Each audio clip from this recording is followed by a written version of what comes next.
Hello बच्चों, विद्युत रसायन के अंतर्गत हमारी मुख्य बिंदु फैराडे का विद्युत अपघटन का नियम और इससे संबंधित आंकिक प्रश्न के बारे में विस्तृत अध्ययन करते हैं। फैराडे का विद्युत अपघटन का नियम।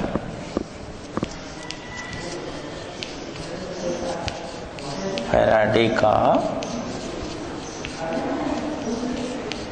विद्युत अपघटन का नियम।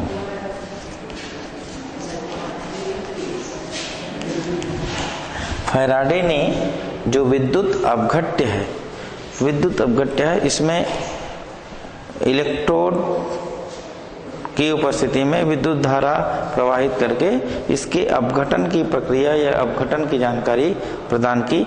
अर्थात इन्होंने दो नियम का प्रतिपादन किया और पहला नियम को प्रथम नियम और दूसरा नियम को दूसरा नियम के नाम से जानते हैं। प्रथम नियम में वैद्युत अपघटन में इलेक्ट्रोड पर मुक्त होने वाले पदार्थ की मात्रा विद्युत अपघट्य में प्रवाहित होने वाले विद्युत अपघट्य में प्रवाहित होने वाली विद्युत की मात्रा की समानुपाती होता है। ये पहला नियम है। तो आइए लिखते हैं इसको। विद्युत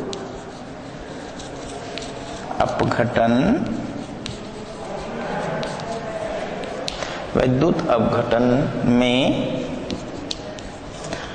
इलेक्ट्रोड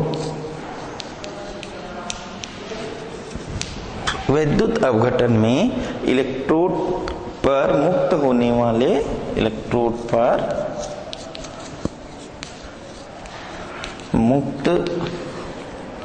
होने वाले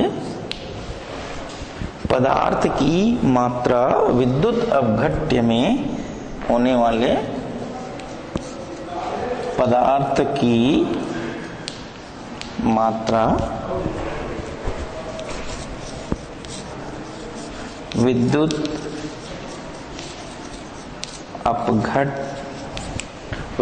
अपघट्य में प्रवाहित होने वाली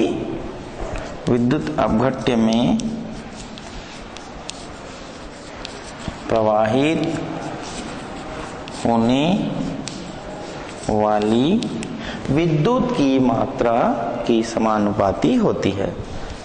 विद्युत की मात्रा की समानुपाती होती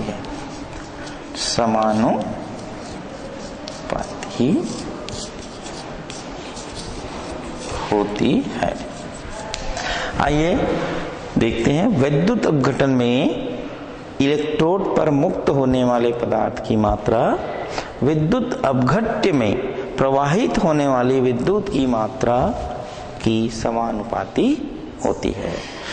यदि हम विद्युत धारा 1 एम्पियर लेते हैं तो गणितीय व्यंजक के रूप में इस प्रकार इसको व्यक्त किया जाता है।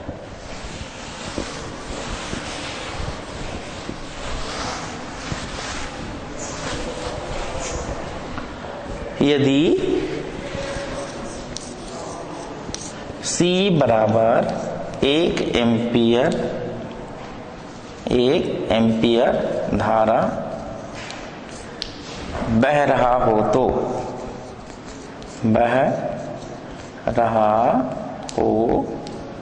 तो T सेकंड के पश्चात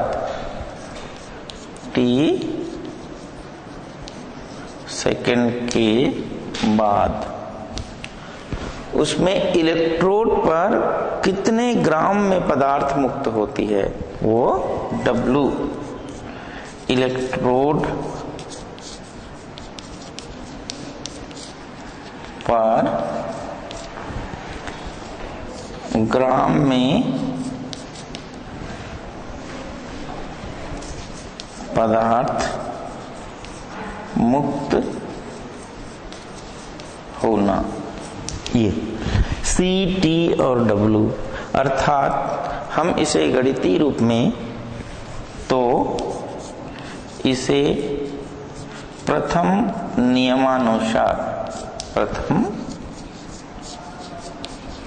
नियमानुसार इस प्रकार से लिख सकते हैं। कैसे? C 1 एम्पियर है, T 1 सेकंड है या यूनिट है, W इलेक्ट्रोड पर ग्राम में पदार्थ जो भार है उस पदार्थ मुक्त होगा वो W कहलाता है। अतः W is proportional to CT। क्या होगा बच्चों? W CT के समानुपाती होगा। W समानुपात को हटाते हैं तो एक समानुपातिक नियतांक लगाते हैं। तो यहाँ पे समानुपातिक नियतांक W बराबर समानुपातिक नियतांक लगेगा अल्फा के जगह, तो समानुपातिक नियतांक क्या लग जाएगा बच्चों? Z। ठीक है, तो W बराबर Z C गुणा T। अब ये Z क्या होगा? जहां Z विद्युत रासायनिक तुल्यांक, जहां Z विद्युत रासायनिक तुल्यांक होता है। अब देखिए Z विद्युत रासायनिक तुल्यांक हो गया। W क्या है? कोई भी इलेक्ट्रोड पर मुक्त जो आयन की भार या वजन या उसका द्रव्यमान ये कहलाता है। ग्राम में वो मिलता है हमको। तो W बराबर Z C इंटू T होता है। ये फैराडे के प्रथम नियम का गणितीय व्यंजक कहलाता है। अब हम पहुंचते हैं या जाते हैं द्वितीय नियम में।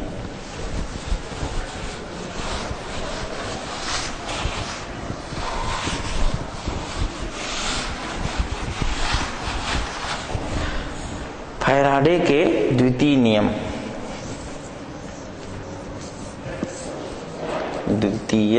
नियम। फैराडे ने विद्युत अपघट्ट को अपघटन करने के लिए एक नियम का प्रतिपादन किया जिसको द्वितीय नियम से जाना गया। वो इस प्रकार है, यदि एक ही विद्युत धारा विभिन्न विद्युत अपघट्यों में, यदि एक ही विद्युत धारा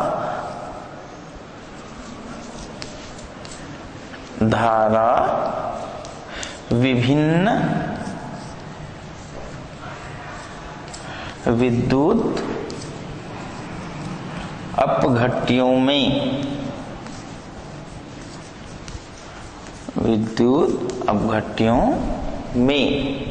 प्रवाहित की जाती है, अपघट्यों में प्रवाहित की जाती है, कॉमा, तब क्या होगा बच्चों? इलेक्ट्रोड पर मुक्त पदार्थों की मात्राएं, तब इलेक्ट्रोड पर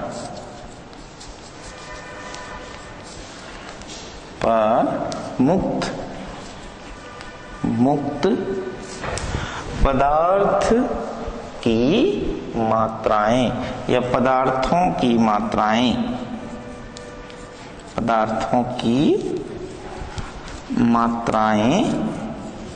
क्या होगा? उनके रासायनिक तुल्यांकों के समानुपाती होगा। उनके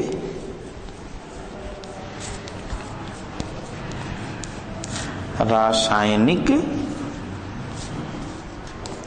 तुल्यांकों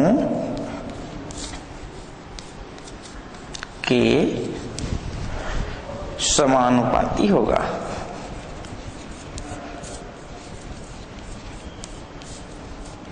समानुपाती होगा या होती है? होती है। नंबर दूसरा जो नियम है वो फैराडे ने विद्युत अपघटन का दूसरा नियम दिया, अर्थात यदि एक ही विद्युत धारा, इसका तात्पर्य ये है बच्चों, हम जो परिपथ लेंगे वो एक ही परिपथ होगा और विभिन्न विद्युत अपघट्य, आपको पूर्व कक्षा में भली भांति बता चुका हूं कि विद्युत अपघट्य किसको कहते हैं। पुनः एक बार याद दिला दूं, विद्युत अपघट्य वह रासायनिक पदार्थ है जो किसी जलीय विलयन में, है ना, जो किसी जलीय विलयन में विद्युत धारा प्रवाहित करने पर विद्युत धारा क्या हो जाती है, प्रवाहित हो जाती है। अब प्रवाहित होगा तो क्या होगा, वो अपने दो आयनों में टूट जाएंगे, ठीक है, दो आयनों में विभक्त हो जाते हैं और विभक्त टूट जाते हैं। आयन जब रिलीज होते हैं तो निश्चित रूप से दो इलेक्ट्रोड लगाए रहते हैं और उस इलेक्ट्रोड की ओर, अब उस इलेक्ट्रोड की ओर मान लीजिए इलेक्ट्रोड ऋण आवेश वाला है, तो टूटा हुआ ऋण आवेश जो है कभी नहीं जाएगा। क्यों नहीं जाएगा? क्योंकि इलेक्ट्रोड में अपने विपरीत आवेश वाला आयन आकर्षित होता है या गमन होता है, अर्थात ऐसे पदार्थ को विद्युत अपघट्य कहते हैं, जो दो अलग अलग विद्युत अपघट्य, विभिन्न विद्युत अपघट्य। एग्जाम्पल के लिए बताऊं, एक पात्र में हम ले लेते हैं HCl, एक पात्र में ले लेते हैं सोडियम क्लोराइड, और उदाहरण बताऊं, एक पात्र में हम ले लेते हैं कॉपर सल्फेट, एक पात्र में ले लेते हैं हम सिल्वर नाइट्रेट, और इन दोनों को कहना चाहिए क्या कर दें, जोड़ दें। चलिए इसको चित्र के माध्यम से समझ सकते हैं।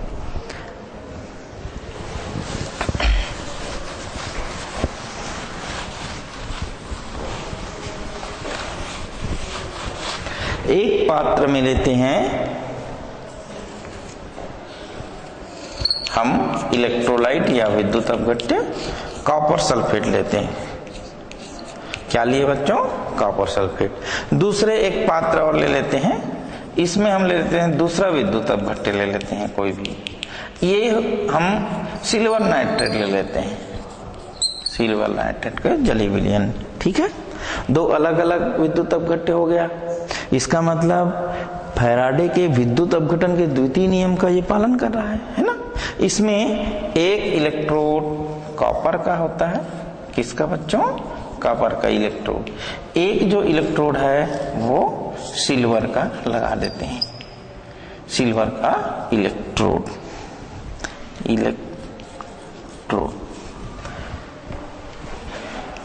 TRODE इलेक्ट्रोड लग गया। अब दूसरे इलेक्ट्रोड और हम लगा डुबो देते हैं इसमें, इस प्रकार से, ठीक है। अब क्या करते हैं, इन दो जो इलेक्ट्रोलाइट है उसको हम किसी विद्युत धारा से जोड़ देते हैं। तो जाहिर है हम दो पात्र को कनेक्ट करने के लिए इलेक्ट्रोड से जोड़ दिए, जो कॉपर इलेक्ट्रोड है और सिल्वर इलेक्ट्रोड के दूसरे इलेक्ट्रोड से जोड़ दिए। अब इसको हम कोई भी ले लेते हैं, कुंजी ले लेते हैं, यहाँ पे धारा ले लेते हैं, रियोस्टेट ये R होता है, और यहाँ पे हम बैटरी लगा देते हैं। क्या लगा देते हैं? बैटरी। इस प्रकार से ये बैटरी लग जाएगा ये, और यहां से पुनः एक हम ऐसे पात्र लेते हैं बच्चों जिसमें जो विद्युत अपघट्य होगा वो अम्लीय माध्यम में होगा, है ना। तो जल का अम्लीय माध्यम ले लेते हैं तनु H2SO4। तनु H2SO4 लेते हैं और यहाँ पे दो सिलेंडर हम डाल देते हैं, गैस जार जिसको कहते हैं। इस प्रकार से यहां से जो हमने प्राप्त किया इलेक्ट्रोड का वायर, उसको यहां डुबो देते हैं। यहां बैटरी से दूसरा जो हम लिए हैं उसको यहां डुबा दिए। अब होता क्या है, अब हमको विद्युत धारा प्रवाहित करते हैं। जब हम कुंजी को चालू करते हैं तो स्पष्ट है रियोस्टेट के माध्यम से, बैटरी के माध्यम से विद्युत धारा इस पात्र में आएगा। अब इस पात्र में आकर के क्या होगा, विद्युत अपघटन करने लगता है। जाहिर है अम्लीय माध्यम में जो H2SO4 को भी दो आयनों में तोड़ देगा और यहाँ से हाइड्रोजन, यहाँ गैस मुक्त हो जाएगा और इसमें ऑक्सीजन जो है मुक्त हो जाता है। इसी प्रकार से कॉपर सल्फेट जो है दो आयनों में टूट जाएगा। कॉपर और सल्फेट, कॉपर जो है अपने विपरीत इलेक्ट्रोड की तरफ चला जाता है, चिपक जाता है। उसी प्रकार सिल्वर नाइट्रेट भी दो आयनों में टूट जाएगा। सिल्वर जो है अपने विपरीत इलेक्ट्रोड की तरफ जाकर के चिपकने लगता है, चला जाता है। इस प्रकार से हम फैराडे की जो द्वितीय नियम है उसको इस भिन्न भिन्न इलेक्ट्रोलाइट लेकर के मान सकते हैं। माना कि इस चित्र के माध्यम से यदि एक इलेक्ट्रोलाइट कॉपर सल्फेट लिए, दूसरा इलेक्ट्रोलाइट सिल्वर नाइट्रेट लिए, तो इसमें रासायनिक अभिक्रिया के पश्चात मुक्त हुए पदार्थ W1 और W2 उसके भार है। तो इसको इस प्रकार लिख सकते हैं।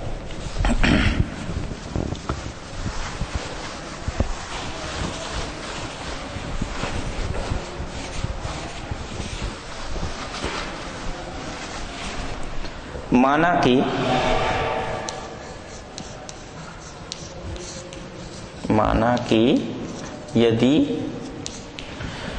रासायनिक अभिक्रिया या रासायनिक अपघटन के पश्चात रासायनिक अपघटन के पश्चात क्या होता है, रासायनिक अभिक्रिया के पश्चात इलेक्ट्रोड में पदार्थ मुक्त होते हैं। तो मुक्त पदार्थों पश्चात मुक्त पदार्थों का भार क्या हो बच्चों, W1 व W2 हो या है ना, है। तो इसकी तुल्यांकी भार क्या होगी, E1 व E2 होगा। तो तुल्यांकी भार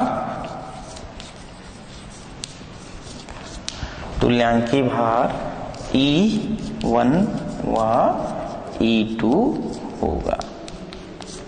अब देखिए मुक्त पदार्थ का भार क्या है, W1 और W2, और उस मुक्त हुए जो पदार्थ है विद्युत अपघट जो मिलाए हैं उसमें उपस्थित जो अणु हैं उसकी तुल्यांकी भार E1 व E2 है। अर्थात हम दोनों में सापेक्ष संबंध इस प्रकार से एक समीकरण निकाल सकते हैं, W1 बटे W2 बराबर E1 बटे E2 होगा ना।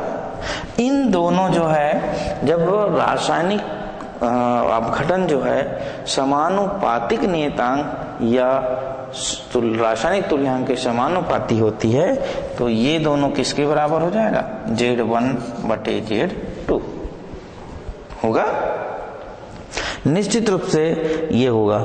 देखिए आइए हम इस W1 को और W2 को समझते हैं। हमने एक पात्र में लिया है कॉपर सल्फेट, तो कॉपर सल्फेट में जो कॉपर की आयन मुक्त हो रही है उसकी भार W1 होगा, है कि नहीं, और W2 दूसरे जो पात्र में हम सिल्वर नाइट्रेट लिए हैं उसकी भार होगी। अर्थात हम ये कह सकते हैं कि मुक्त पदार्थों का भार प्रथम पात्र का W1, द्वितीय पात्र का W2, अतः इनमें उपस्थित तुल्यांकी भार E1 और तुल्यांकी भार E2, इन दोनों जो है उसमें Z क्या है बच्चों, Z क्या है, विद्युत रासायनिक तुल्यांक है, ये स्थिरांक है।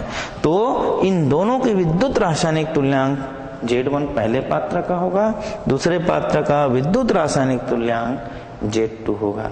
अतः 1 फैराडे में लगभग 96540 है ना।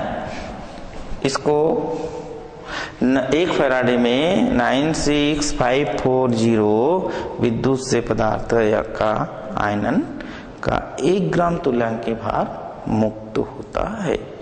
इस प्रकार देखते हैं आगे क्या होता है।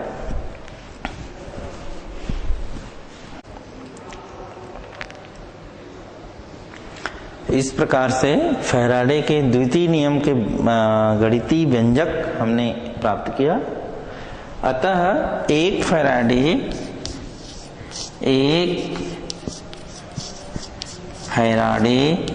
जो 1 फैराडे है इसमें लगभग 96540 माने 9,96,540 विद्युत से पदार्थ, या कूलाम भी कह सकते हैं इसको, विद्युत से पदार्थ या आयन का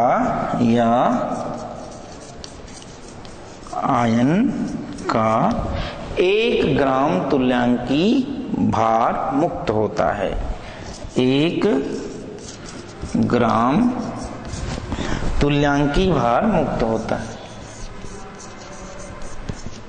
तुल्यांकी भार मुक्त होता है। इस प्रकार से 1 फैराडे में इतनी संख्या होती है। आइए इसके बाद एक हम आंकिक प्रश्न देखते हैं। इससे हम समझ जाएंगे 1 फैराडे का मान रख करके जो आंकिक प्रश्न है उसको।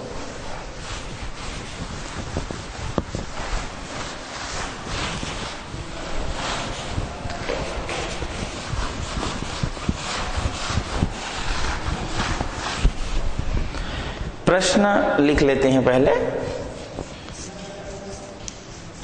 कौन सा? आंकिक प्रश्न।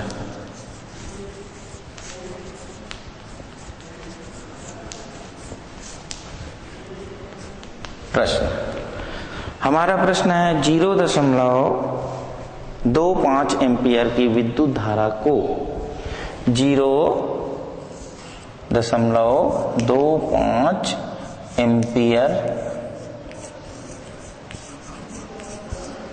की विद्युत धारा को, देखिए 0.25 एम्पियर की विद्युत धारा को कॉपर सल्फेट विलयन में क्या करते हैं? 1 घंटे तक प्रवाहित करते हैं। कॉपर सल्फेट विलयन में 1 घंटे तक क्या करते हैं? प्रवाहित करते हैं। 1 घंटे तक प्रवाहित करते हैं। 1 घंटे तक प्रवाहित करते हैं। अब हमको कितना कॉपर मुक्त होगा, है ना? करते हैं या प्रवाहित करने पर लिख देते हैं, है ना? प्रवाहित करने पर कॉपर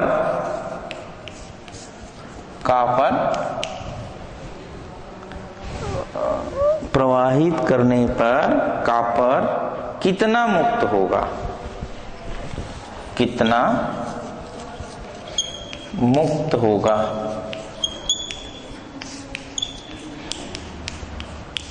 ये प्रश्नवाचक चिन्ह। और कॉपर का जो तुल्यांकी भार है वो 63 होता है। अब हम इस प्रश्न का हल देखते हैं।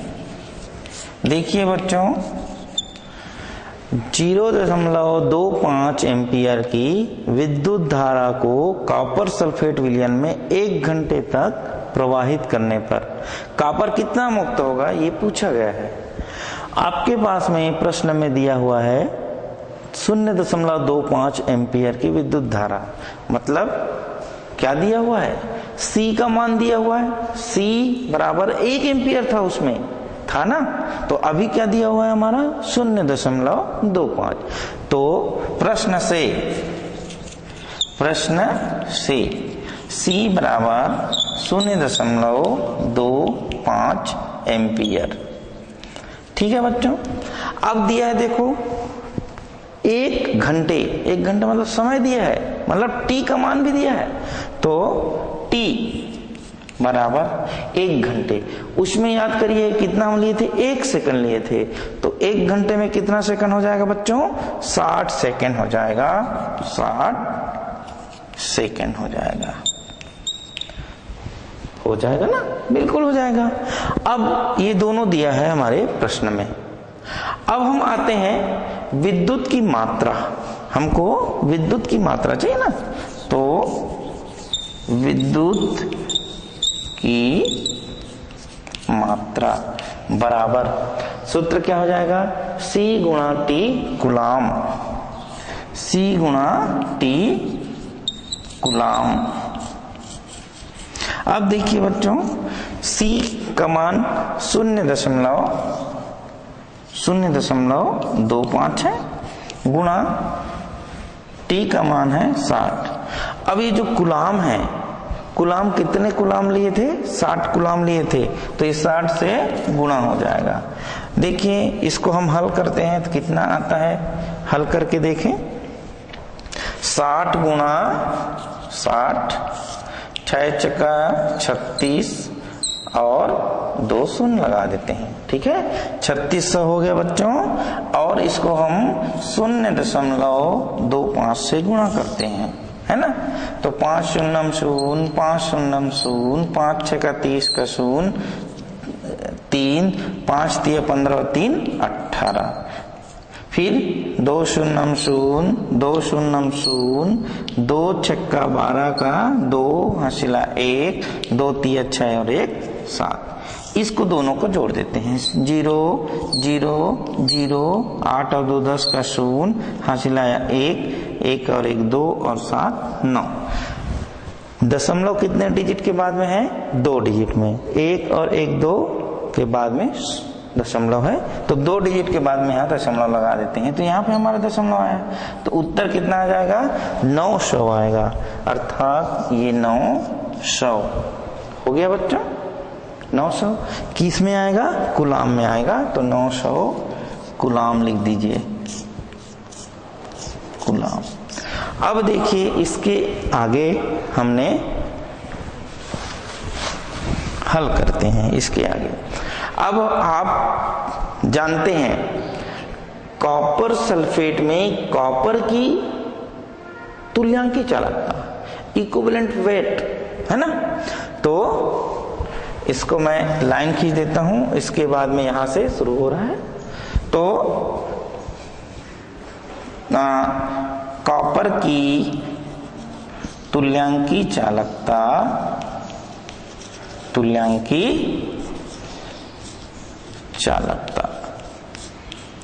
कितना हो जाएगा बच्चों, देखो कॉपर की तुल्यांकी चालकता हमें मैंने कॉपर का ये दिया हुआ है 63।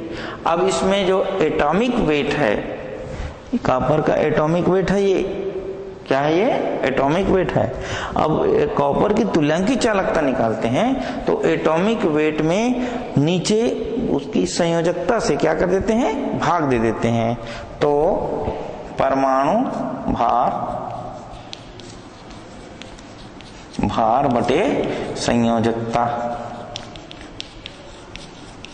अब बच्चों ये बताइए, परमाणु भार तो दिया हुआ है, कितना दिया है, 63, और कॉपर की संयोजकता कितनी होती है, 2 होता है, तो 2 से क्या हो जाएगा, ये भाग हो जाएगा, उत्तर 31.5 होगा ना बच्चों, 31.5। अब चूंकि या इसलिए अभी 1 फैराडे में कितनी संख्या होती है बच्चों, 96,500, है ना। तो 96,500 कूलाम, 96,500 कूलाम विद्युत धारा प्रवाहित होता है। विद्युत धारा बराबर 31.5 ग्राम कॉपर मुक्त होता है। ग्राम कॉपर मुक्त होता है ना। अब देखिए हमारे पास में कितने कहना चाहिए विद्युत की मात्रा थी 900, तो 900 विद्युत की मात्रा या कूलाम विद्युत धारा के लिए, 900 कूलाम विद्युत धारा के लिए कितना आ जाएगा 31.5 गुना 900 बटे 96,500 होगा ना। अब इसको हल करते हैं, चलिए किसको,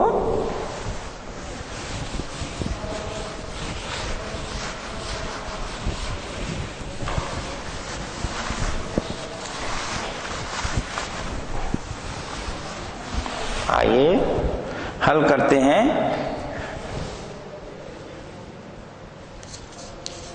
31.5 गुना 900 बटे 96,500 को, चलो एक शून्य कटा, एक शून्य कटा, एक शून्य कटा, एक शून्य कटा, ठीक है बच्चों, है ना। अब हमारे पास में क्या बच गया 31.5 गुणा 9 बटे 965, है ना। अब देखिए एक दशमलव माने एक डिजिट के बाद दशमलव है, तो दशमलव को हटाएंगे तो नीचे में शून्य डाल देते हैं, अर्थात हमारा 315 गुणा 9 बटे 965 शून्य हो गया।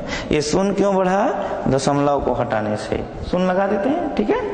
अब सबसे पहले 9 से गुणा इसका करते हैं, किसका 315 का, तो कर देते हैं 9 पंचे 45 का 5 रिमेन्स 4, 9 एकम 9, 9 और 4 13 का 3 हासिल आया 1, 9 तिया 27 और 1 28, 28 बटे 9650, ठीक है, ये आ गया।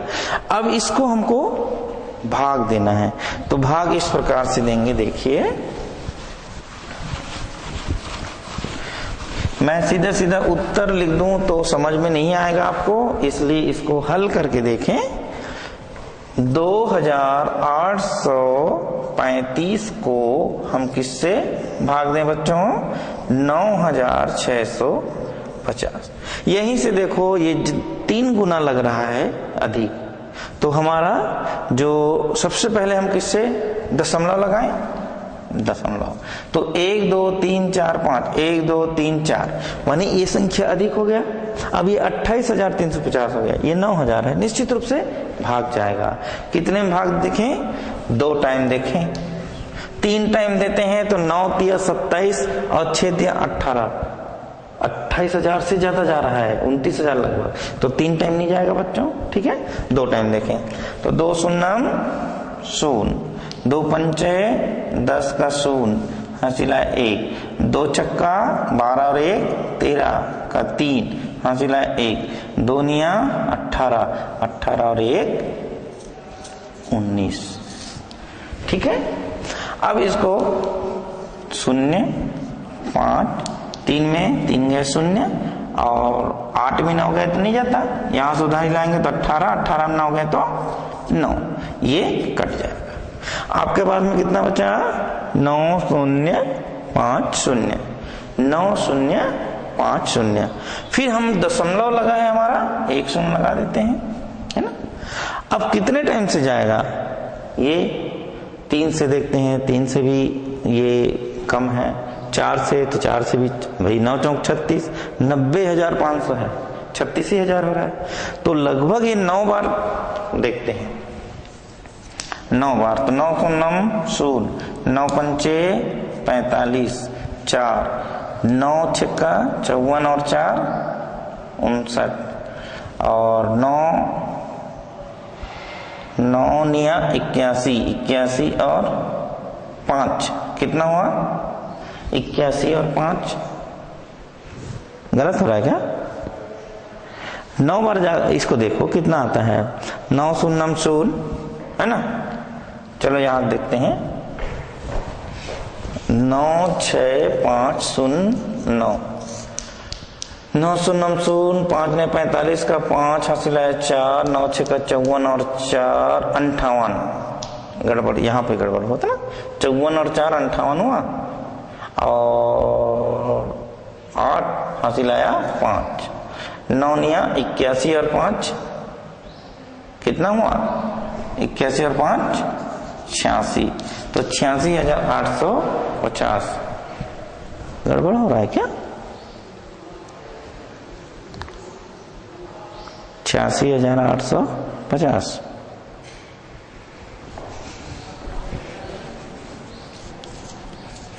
ये चलिए 0 5 4 14 में 8 गया कितना जाएगा 6 9 में 6 गया तो 3 ये कट जाएगा है ना।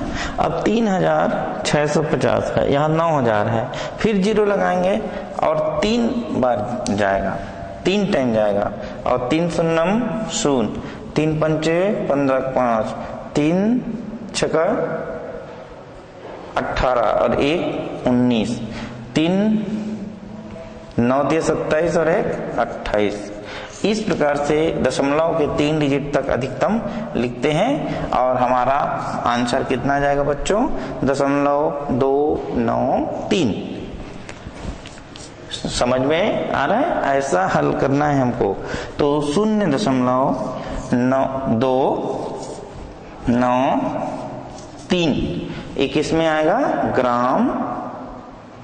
ग्राम में ठीक है तो ये हमारा उत्तर हो जाएगा